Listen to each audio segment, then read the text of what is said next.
Your lecturer is Dr. Dorsey Armstrong. Dr. Armstrong is Associate Professor of English and Medieval Literature at Purdue University, where her years of teaching experience have given her insight into the skills of critical writing and the secrets of literary analysis.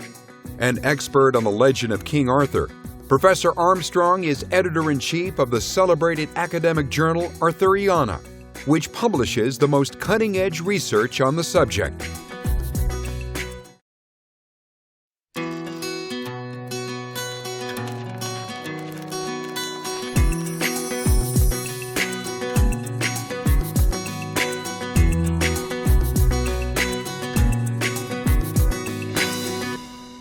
Hello and welcome.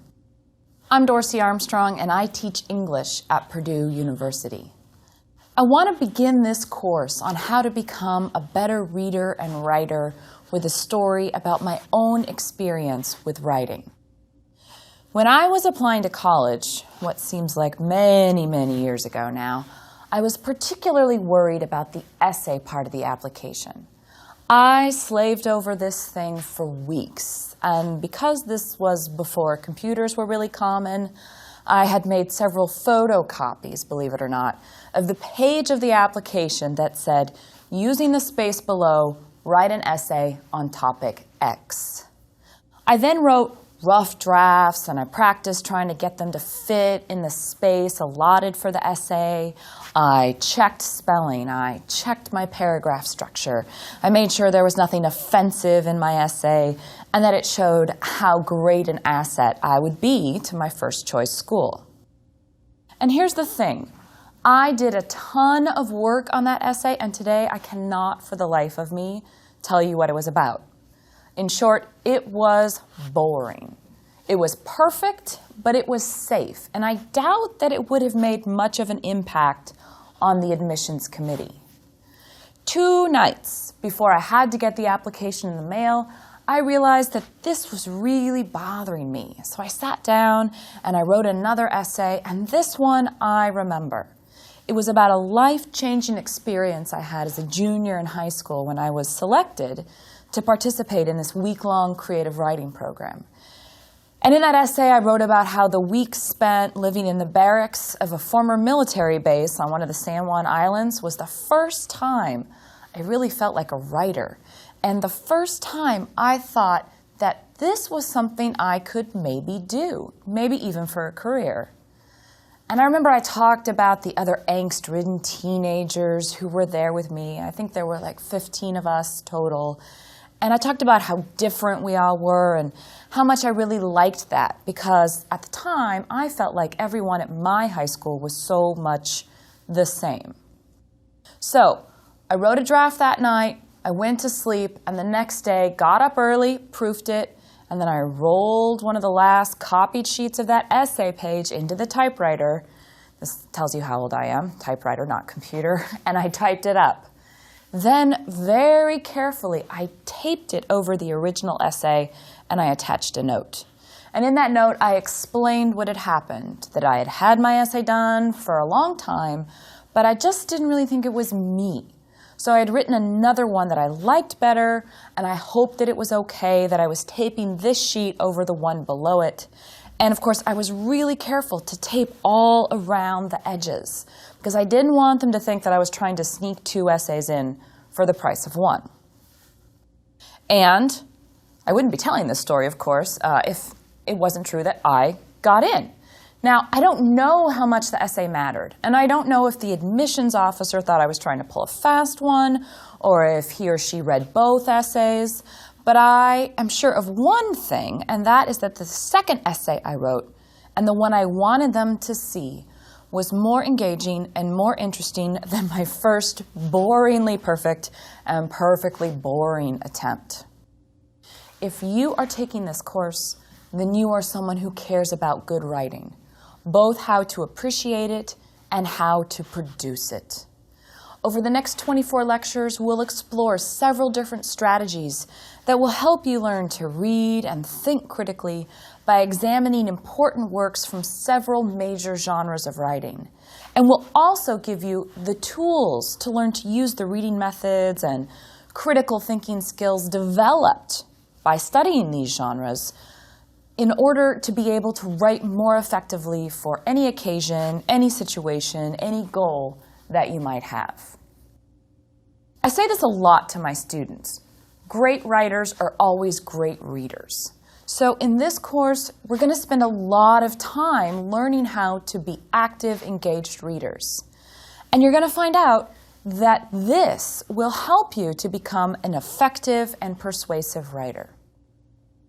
In this first lecture, we'll examine the layout and basic premises of the course, but let's jump right in and take an example of a piece of writing and consider how or why it doesn't really work.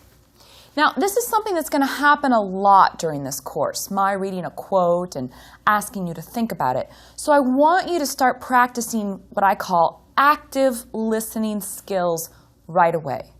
Really pay close attention to language, to the word choice, the tone of the piece, and try to determine what you find interesting or awkward from the very first words I read.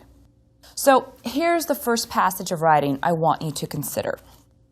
They had but one last remaining night together, so they embraced each other as tightly as that two-flavor entwined string cheese that is orange and yellowish white, the orange probably being a bland cheddar, and the white mozzarella, although it could possibly be provolone or just plain American, as it really doesn't taste distinctly dissimilar from the orange, yet they would have you believe it does by coloring it differently.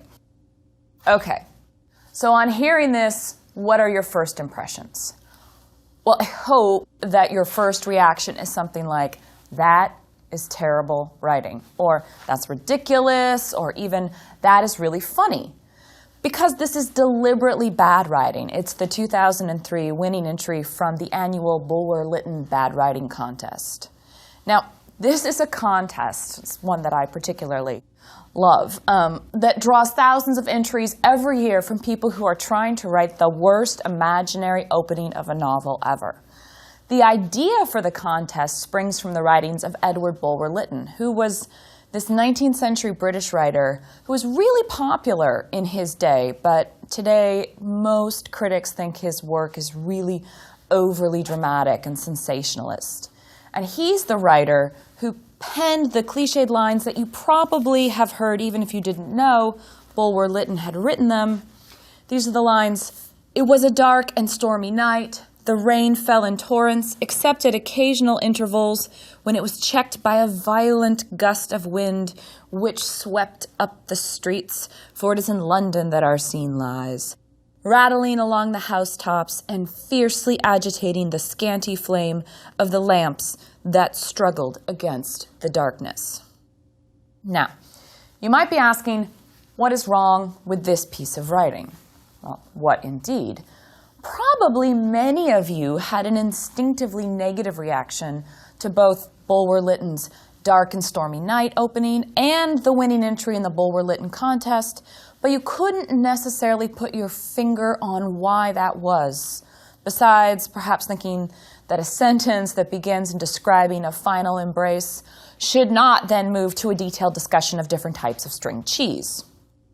In other words, most of us could recognize bad writing, but apart from deliberately bad pieces like the contest winner, we'd usually be kind of hard-pressed to always explain why the writing is bad and what could be done to make it better. This course aims to help you both understand and recognize what makes writing good or bad, and then to use that knowledge to produce strong and effective writing of your own. Let's consider a very different piece of writing. And this is a piece that's meant to persuade someone of something. So consider this following piece, which is a short note written from a teenage girl to her mother. "Mom, I need a raise in my allowance. I only get $10 a week and everyone else in my class gets at least $12 a week, some get $15. I know we don't have a lot of money, but I am tired of being the only girl in my class with last year's jeans. It makes the whole family look bad. If you give me a higher allowance, I promise I'll never miss my curfew again. Jane." Okay, so what's wrong with this example? I'm guessing that probably a lot of you are thinking, well, there's quite a lot wrong with it. First of all, there's the tone. The letter writer is asking for something, but her tone is really demanding. And from the start, this obviously is going to make her chances of getting what she wants slim. She's already put her audience on the defensive and in a position that's going to be hostile to any request that she might be making. Second, there's her argument. She claims she needs more money so she can keep up with the style and economic status of her peers at school. Her argument that everyone gets more for an allowance is weak because she doesn't support this statement with any evidence. And these statements also seem to suggest really a fundamental lack of understanding of her audience, who is unlikely to be swayed by the "but everyone else is doing it" approach.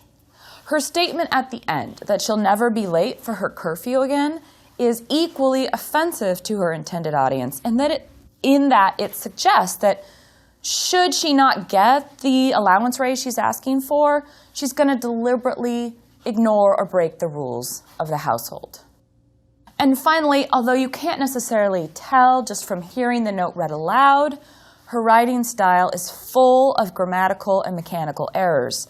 And this suggests sloppiness on her part and thereby a lack of respect for her audience. If she doesn't even care enough to try to avoid a run-on sentence, why should her mother, who is her audience, believe that she'll behave with anything resembling responsibility or respect? Okay, so now consider this revised version of the letter, which makes the same plea and uses the same pieces of evidence, but it does it a whole lot better. Dear Mom, I'm writing to ask if you would please consider raising my allowance from $10 to $12 a week. Although I recognize that finances are tight, I believe that the extra $2 a week is a manageable amount, and I believe I have proved over the last 6 months that I am a responsible saver and spender. I have asked Kayla, Emma, and Mary what they get for allowance. Kayla and Emma get $12 a week, and Mary gets $15. Thus, I feel that $12 is a reasonable request. As you know, I very often use my own money to pay for lunch at school, and I've proved myself to be very responsible, not having been late for curfew even one time in the last 6 months. Thus, I feel that I deserve the $2 per week increase. Thank you for considering my request. What's different this time? Well, first of all, the requester knows that this is exactly what she's doing. She's making a request of someone who can deny it or agree to it. The writer in the second example also has gathered together some compelling evidence which supports her position. She offers evidence of her good behavior, her plan for the extra money, what she's going to do with it, and then she gives specific examples of people who received the same or more for allowance. She acknowledges that funds are tight, but she gives an example of how she is responsible with money and how she uses her allowance for more than what we might think of as mere frivolities. So her letter is well written with a humble and respectful tone. Her mother may still say no, chances are this is what's going to happen, but she is much more likely to consider the request seriously than she would otherwise, or in the case of the first letter I read to you. Now, the first unit of this course explains in greater depth some of what we just did in comparing these two examples. We'll explore what the elements of successful writing are and how they depend on insightful reading or careful research and rigorous analytical thinking. Successful writing requires us to develop active analytical reading strategies as opposed to passive receptive reading habits. So just think about those two terms side by side. Active reading and passive reception. You're going to want to sort of file those terms away over the course of the rest of this lecture series.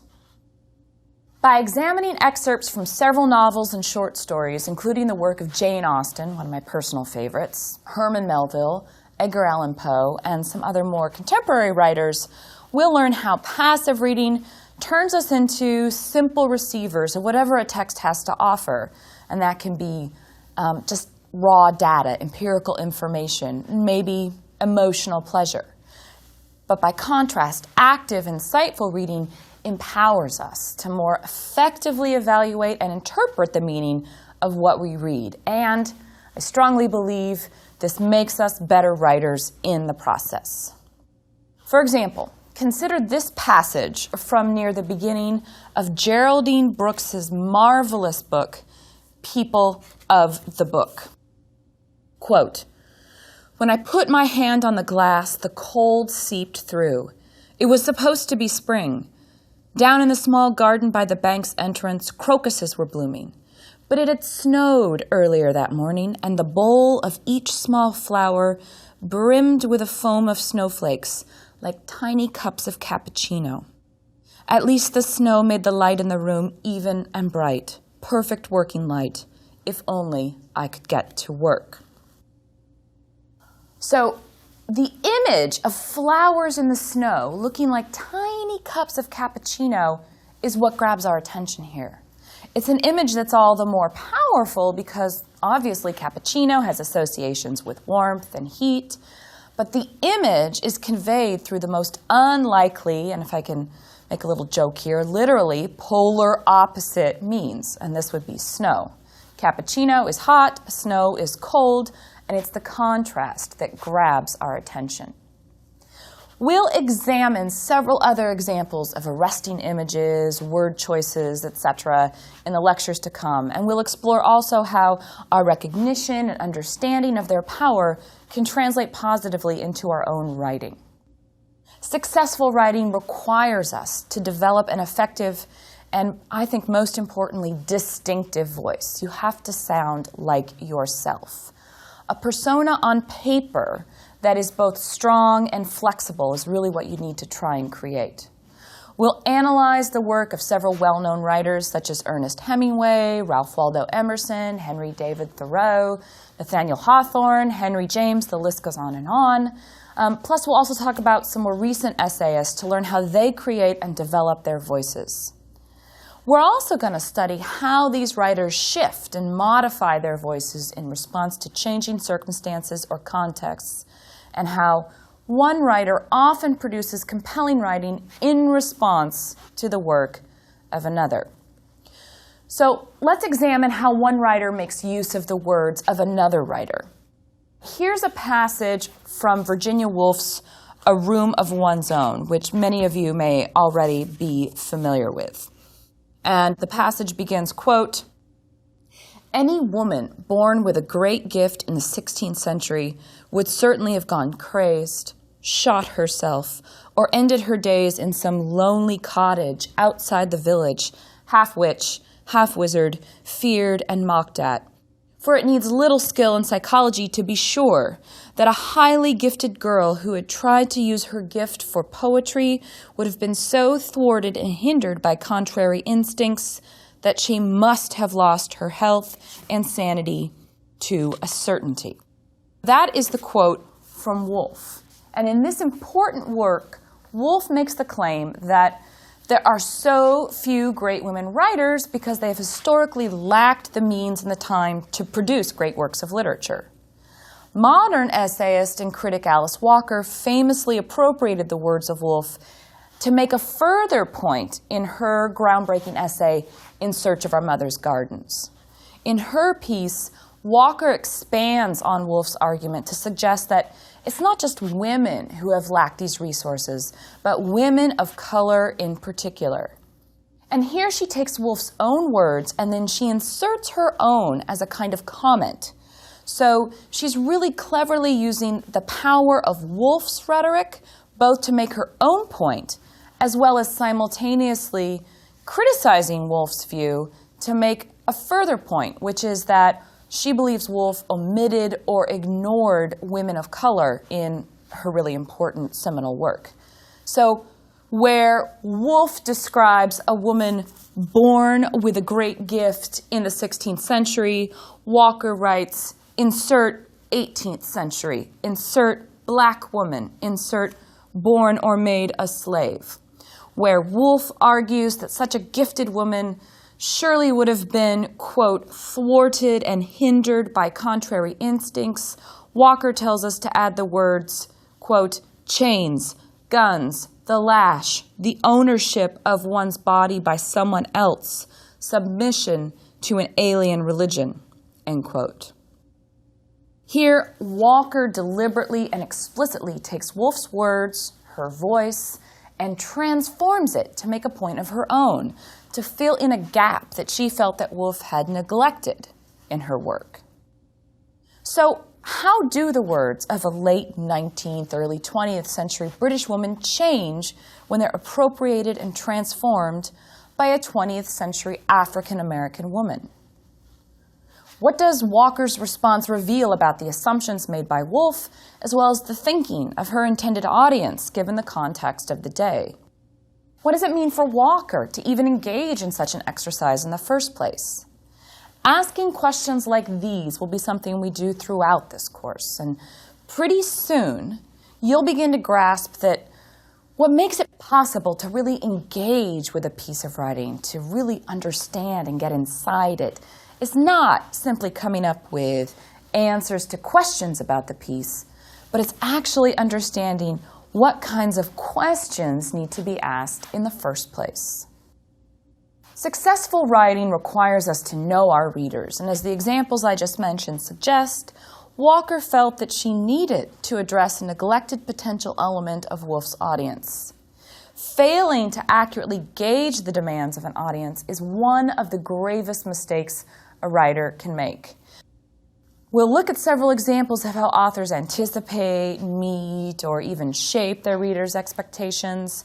And in this instance, mysteries and detective stories are especially useful in figuring out this author-reader dynamic and how it does or doesn't work. So we'll spend some time studying classic examples of mystery and detective fiction. How many of us have reached the end of a mystery novel and been irritated because the solution seemed to come out of left field, or was too obvious from the beginning, or just didn't make any sense? Well, if you've ever felt disappointed at the end of a mystery novel, first of all, you're not alone. I'm right there with you. But second of all, you can learn a powerful lesson about not underestimating your audience and respecting their intelligence and their willingness to suspend their disbelief. In addition to working on identifying the important aspects that we need to consider if we're thinking about our audience, we'll examine the characteristics of powerful, persuasive prose to show you how to adapt and incorporate these strategies into your own writing and make your argument stronger. Among the major literary genres, the essay is perhaps the richest and most varied resource for studying how you can go about making a good argument. And we're going to study 3 classic essays from the English and American traditions that demonstrate effective strategies for starting, organizing, supporting, and finally concluding an argument. One of these essays is Jonathan Swift's A Modest Proposal, which is subtitled, quote, "For preventing the children of poor people in Ireland from being a burden to their parents or country, and for making them beneficial to the public."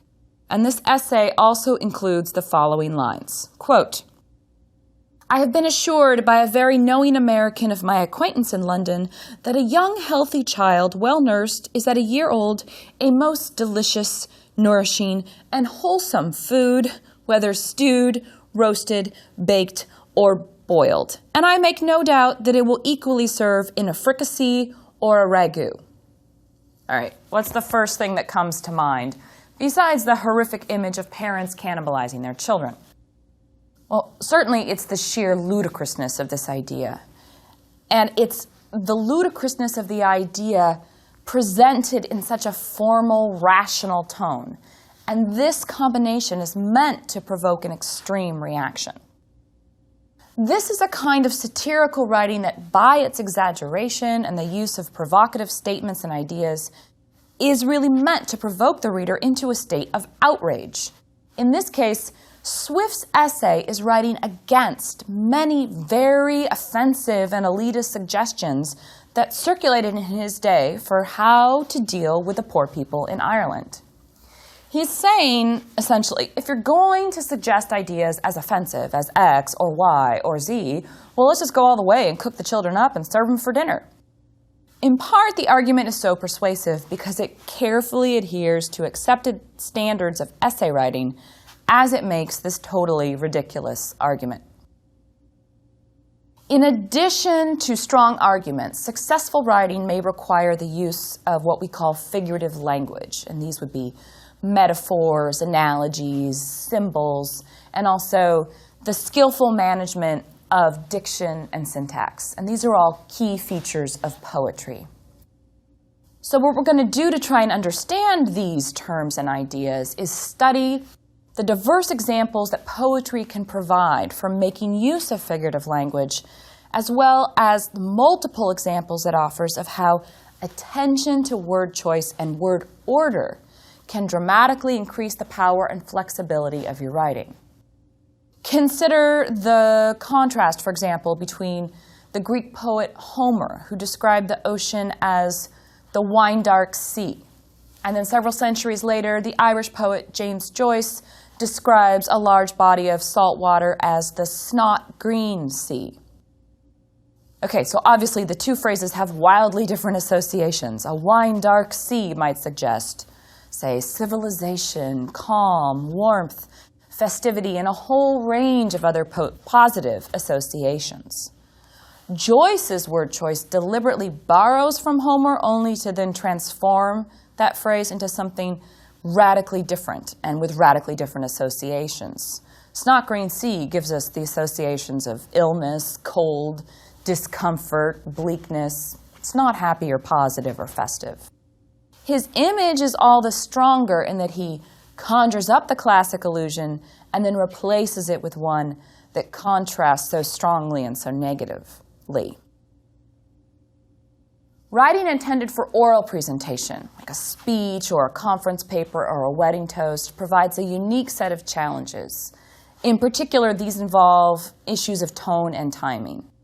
Successful playwrights have a lot to teach us about these issues, and in this unit of the course, we'll study several examples that can help us strengthen and sharpen writing that's meant to be read aloud to an audience.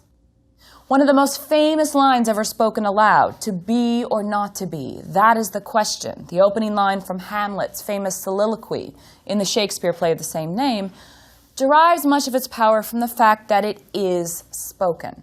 It's not written on the page to be read silently.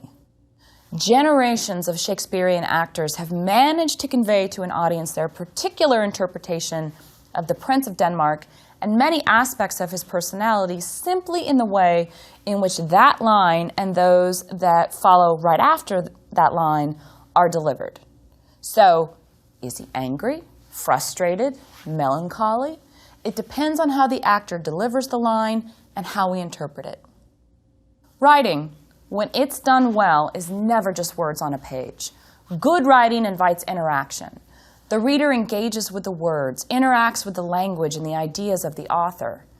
Maybe it's a relationship that's not the kind we're used to when we think of the word relationship, but it's no less personal or powerful simply because one of the parties is no longer there or maybe even is long dead. This is important to keep in mind whether you're crafting an online personal profile, writing a professional bio blurb, or a job application letter. The challenges of creating a written self-portrait that will help you achieve your goals can be really daunting.